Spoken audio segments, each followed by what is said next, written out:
friends, welcome back to our place for another video. It is ridiculously windy here at the moment. Today is not a fun day to be outside, so we are cooped up in the caravan. I am going to use this opportunity to use up some of the things that are in the pantry. We're going to do a bit of a cook up, mainly because I just don't want to go to the shops today because it's just disgusting outside. So we're going to eat what we've already got on hand, mainly from the pantry. We'll have a bit of a look in the freezer and the fridge as well and just use some stuff up. But today is going to be a pantry challenge day, and I'm hoping to do a bit of bulk cooking as well. If you guys have been around my channel for long enough, you know I love to not only use up the things that I already have on hand, shopping from my fridge, freezer and pantry first, but also I do like to bulk cook. I like to prep things in advance so that my future self will thank me later on down the track, because I've already got things either in the fridge or in the freezer that are prepped and ready to go. So today, like days like today, when it's just far too miserable to be outside, is a perfect day to get in and do some batch cooking. So without further ado, let's get started.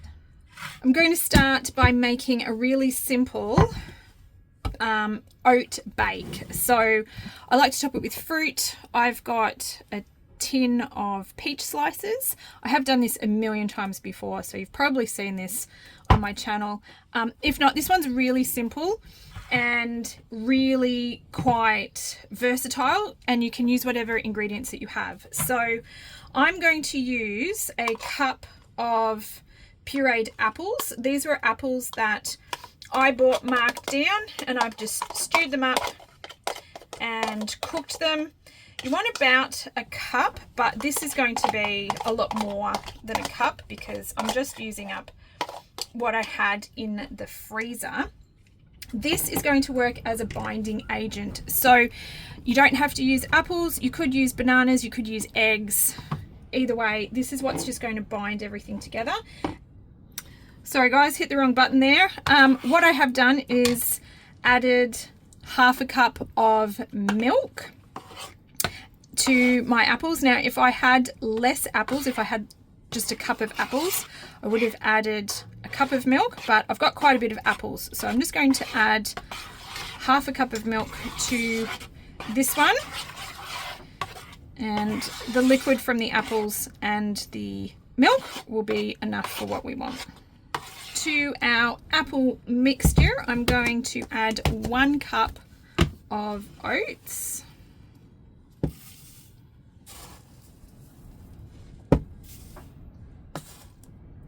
and 1 cup of self-raising flour. I'm also going to add a teaspoon of baking powder. That's because we've got the oats in there.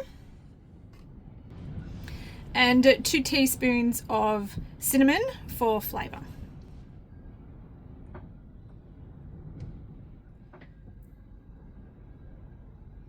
And we're just going to very gently combine this all together. So this is all combined now. I haven't added any extra liquid to it. It's not too bad. I just think it could be just a little bit more liquidy. So I'm actually going to open our tin of peaches, and I'm going to use some of the juice from here. It's going to add some extra sweetness to this, and we're also using up all of our ingredients. Not really measuring, that's probably about half a cup. And we'll just continue stirring that one together.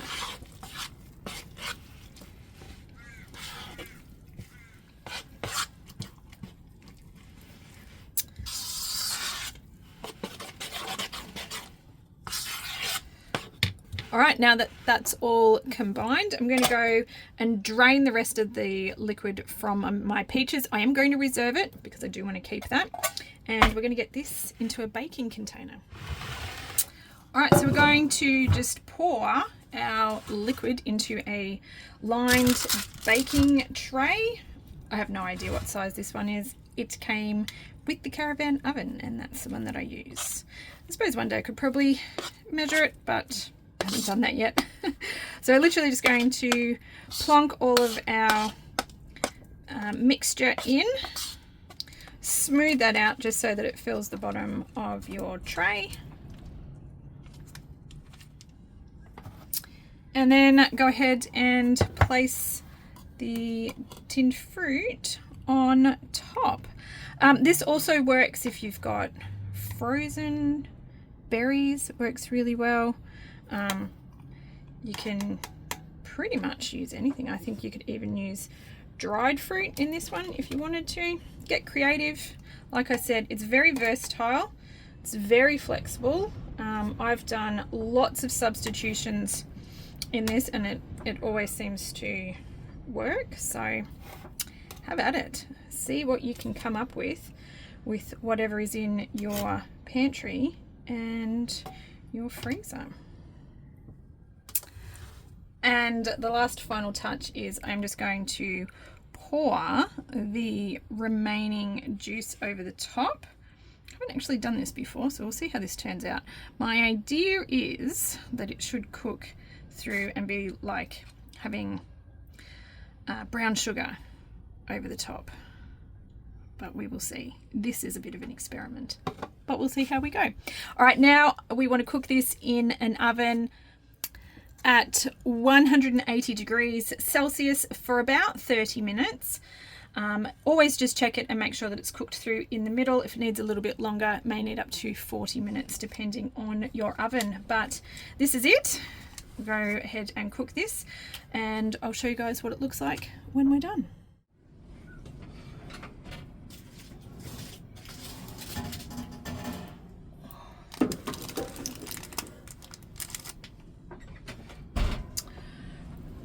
All right, there we go. Now, maybe putting the juice on the top wasn't the best idea because it's still a bit juicy, but I'll let that cool down and slice it up once it has cooled in the middle. This is our peach oat bake. So I'm just going to slice this up. This one is great. You can have it as a breakfast, as a snack. You can even have it as a dessert. So if we're going to have this for breakfast, we often have it with some yogurt. If you're going to have it for dessert, you could have yogurt, you could have ice cream, whatever you want to do, really. And I think we're going to cut this into 6 serves. So these are going to be quite big serves. We're not going to use them as snacks. We'll have them for breakfast.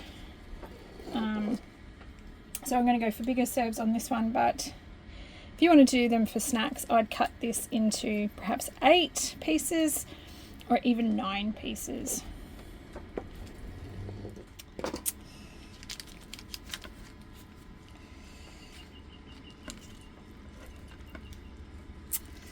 There we go. Lovely. So again, this one keeps great in the fridge. It'll be fine for a couple of days in there. It's really nice warmed up, so if you're going to have it for breakfast, I recommend chucking it in the microwave for about 15-20 seconds, warm it up, and a little bit of yogurt over the top. While our peach bake is in the oven, I'm just going to get started on some really easy lazy day pizzas. If you guys don't make your own pizza bases, they are seriously so easy. I'm going to go in with 2 cups of plain flour. This little red one here is half a cup, so 4 of these. 1.5 teaspoons of yeast. I keep my yeast in the freezer, seems to make it last heaps longer, so I always have this on hand. I don't use a lot of it, but I've always got it if I ever need it because it just lives in the freezer. And 1 cup of warm water. That is it. 3 ingredients. I mean, you can add some salt to it if you want, but I never do. Start by bringing that together with a fork, and then once it starts to make a bit of a dough, we'll just quickly knead it by hand, all in the bowl. It's a 1 bowl, one container recipe, so it doesn't make a huge amount of mess. starting to get a bit shaggy and a bit hard to use the fork, so I'm going with the fingers in a minute. I always just have a little bit of flour ready to go just in case it needs a little bit extra. Your dough will change depending on your climate, the humidity. So if you need to add a little bit more flour, you can. If you need to reduce the water a little bit, you'll get to know what your dough likes depending on the climate of where you are, and that will even change summer to winter as well. So don't be afraid if you think it feels a little bit too sticky, just to go ahead and give it a little jiggle, a little bit more flour, you know, like a teaspoon at a time. But this is working together quite well. It's not really sticking to the bottom of the bowl, and it's not really sticking to my hand, which is what you want. So I'm just going to knead this quickly, and then I'm going to let it sit in the bowl for 10 to 15 minutes before we start shaping it into our pizza bases. But how quick and easy is this? Homemade pizzas. So simple.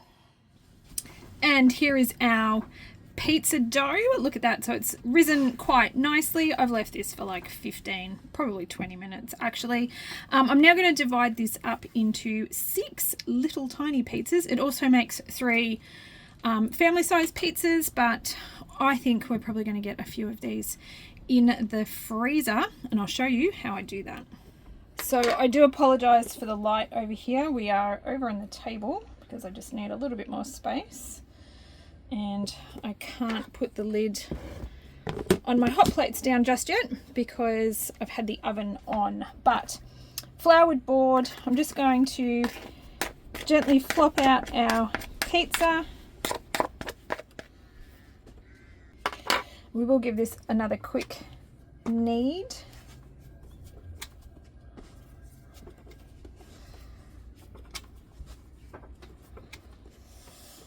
Not too much because we are going to just turn this into a bit of a sausage, and I'm going to divide this up now into 6 sort of even pieces.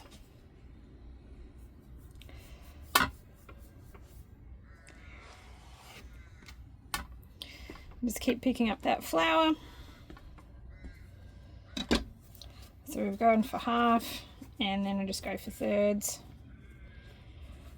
Like I said, it doesn't have to be perfect. We're just going for some little mini lunchtime pizzas. There we go. And then each one of these, I'll just pick up a bit more flour, roll them into a ball.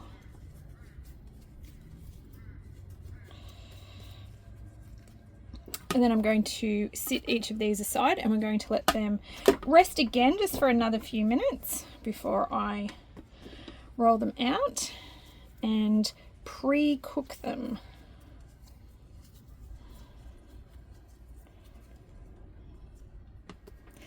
Alright, once our pizza balls have just sat just for a few minutes, I'm going to go ahead and flatten these out. I know, I apologise to all of the pizza makers out there, the Italians. I'm using a rolling pin. No, it's not how you do it, but we're all about efficiency here and getting things done. So I'm really just going to roll this out until it's about the size that I want. We like our pizza bases reasonably thin, but you do you. So there's a nice roll. These are little mini ones, so they're not going to be huge.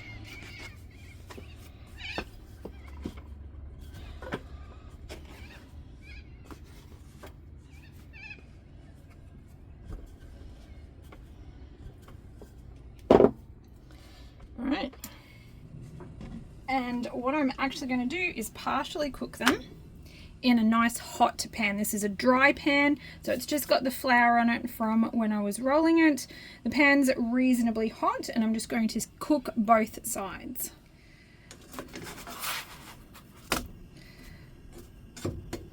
Alright, this one could have had a teeny tiny little bit longer, but I am going to continue cooking these under the grill, so we'll cook the bottom side off a little bit more just so it's nice and toasty. But this is a really easy way to prep some pizza bases. Once they're cooked like this, you can actually stick them in the freezer as well. That's what we'll be doing with some of these leftover ones. Also, really easy way to make naan or flatbreads. Really versatile recipe. There we go. That looks a little bit better. So I'm just going to keep cooking the rest of them. Sorry, we are back over on the not so great side for filming, but I'm just going to start making our pizza base. So what I've got here is some chopped spinach, which I have defrosted in the freezer. We're going to add that to our tomato base. This is a great way to get some extra sneaky veggies in. I don't have a lot to put on our pizzas, but I'm just going to start making our pizza sauce with some tomato paste. This one is actually a pizza sauce, so it does have some extra herbs and stuff. If you're just using good old tomato paste, then go ahead and add some like Italian herbs, or oh, this doesn't want to come out, something along those lines. And there we go. And I'm just going to mix those two together.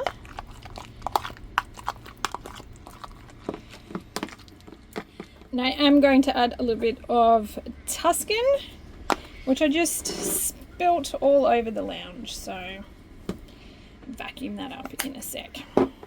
Use whatever herbs you've got, whatever you like. This is just our family's favourite. We really like Tuscan. It's got a bit of salt in it.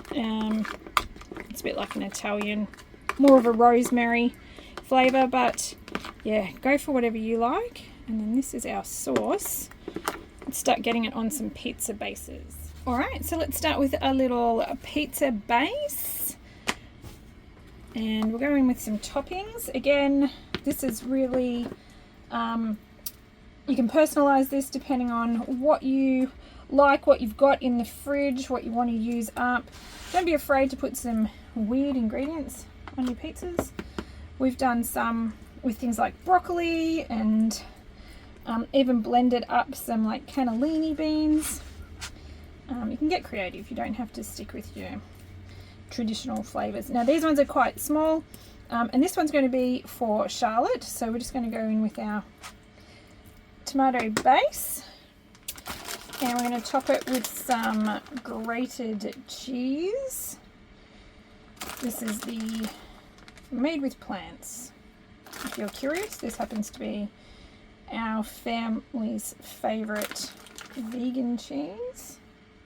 And I'm going to stick this in the air fryer. You can also do this in the oven or under the grill. Pre-cooking the bases like this is actually really handy because you can cook it in quite a few different ways. But these are nice and small, so I'm going to go and get this into the air fryer.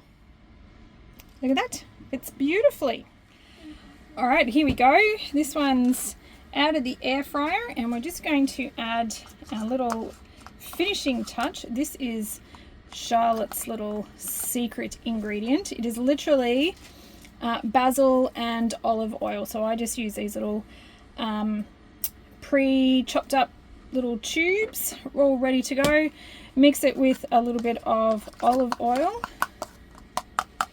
and then we just dollop that around on top. This is her little secret favorite touches to her pizza.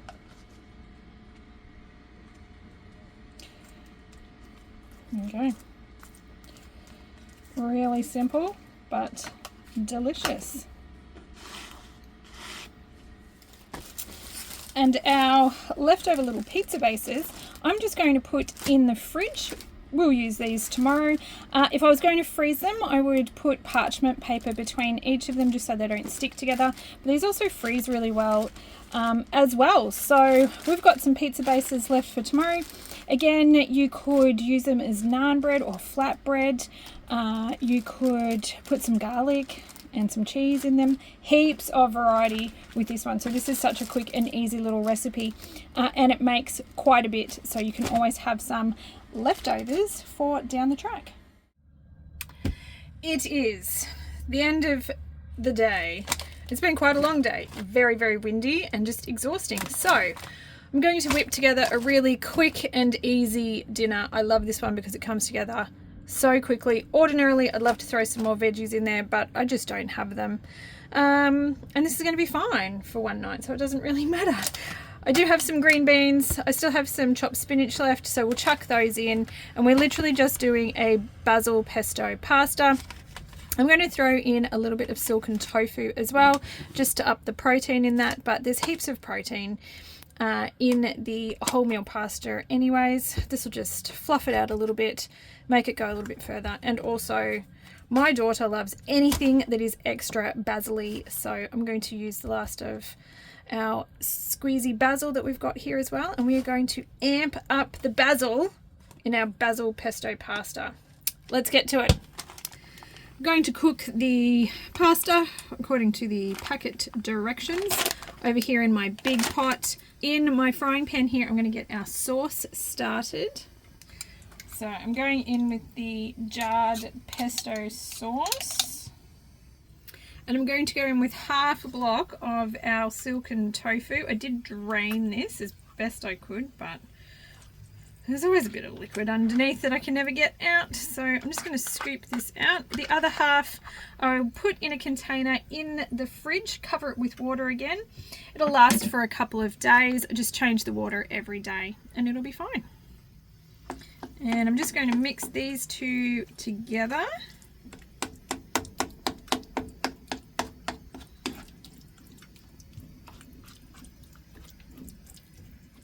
A whisk would probably actually be far more efficient than what I'm doing, but I'm being lazy and I don't want to have to wash up extra dishes if I don't have to. It would get a lot smoother though. And I'm going to go in with all of our squeezy basil. This isn't an entire tube because I did use some of it with the pizza for lunch, but it's still heaps. I would use an entire tube ordinarily when I'm making it, if I've got it. And I'm just going to mix that together as well. Last thing we're going to add to our sauce is just a couple of cubes of spinach. Considering I don't have a lot of veggies, I'm going to go in with 5. And I'm just going to let those defrost a little bit while our pasta is cooking in the background. Once the pasta is cooked, I'm going to go ahead and get that straight into our sauce. I don't strain it using a colander. What I do is use a slotted spoon, and that actually captures a little bit of the pasta water as well. The pasta water is great for helping the sauce stick back to the pasta because it's nice and starchy. So again, it's less dishes because I don't have to wash the colander, and it's also putting a little bit of pasta water in there as well. So yeah, we're just going to scoop our pasta across, and we can go ahead and just toss our pasta through the sauce and give that a good mix.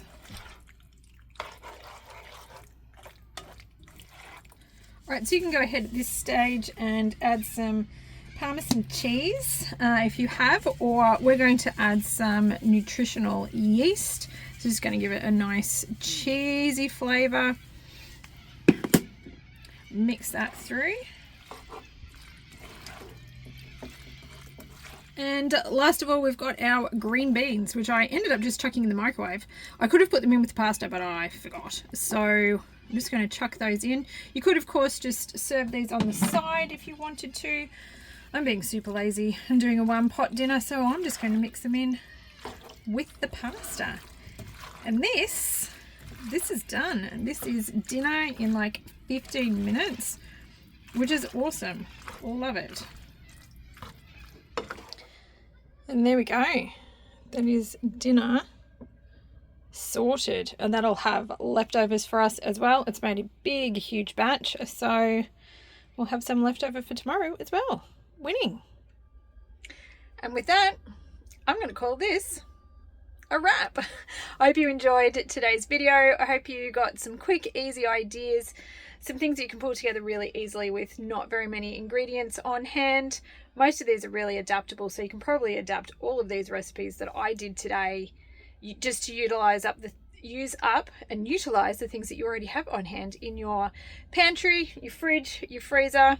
This is all really easy stuff, but it saved us from going to the supermarket. It saved us money because we used the stuff that we already had. It's filled our bellies for 2 days because everything that I've made has made leftovers, and that makes me happy because I don't have to cook tomorrow. So on that note, I hope you guys are having an absolutely fantastic week. I do hope to catch up with you in my next video. And until then, take care, my friends, and we'll chat soon. Bye.